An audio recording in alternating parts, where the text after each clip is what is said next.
dan identidad como mexicanos. ¿Qué le parece si nos acompaña a averiguar de qué manera lo hacen? El folclore llegó. El Festival Viva Xochimilco es un evento que busca resaltar y promover el patrimonio gastronómico, cultural, artesanal y artístico de la cultura mexicana, en especial de la zona de Xochimilco. Cada 15 de septiembre, por lo general, en cada delegación se celebra el Grito de la Independencia con estos hermosos bailes que acabamos de presentar de diferentes estados de la República Mexicana. Ahorita lo que presentamos fue para terminar lo que es Jalisco, que es lo más tradicional. En cuanto a la parte gastronómica, se encuentran productos de hongos, setas, cerveza artesanal con amaranto de Guerrero, así como productos derivados de la miel y el cacao, mole en polvo, dulces, café del Estado de México y salsas, que hacen conjunto con bailes típicos.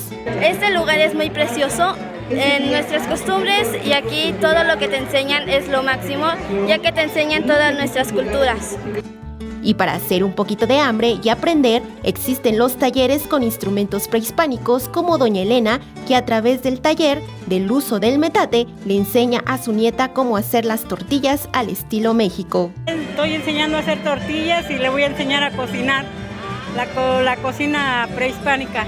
La Feria Viva México puede disfrutarla en el Centro Cultural Jardín Hacienda Los Ángeles en Xochimilco. Con imágenes de Andrés Brito, María José Valencia, 21 Noticias.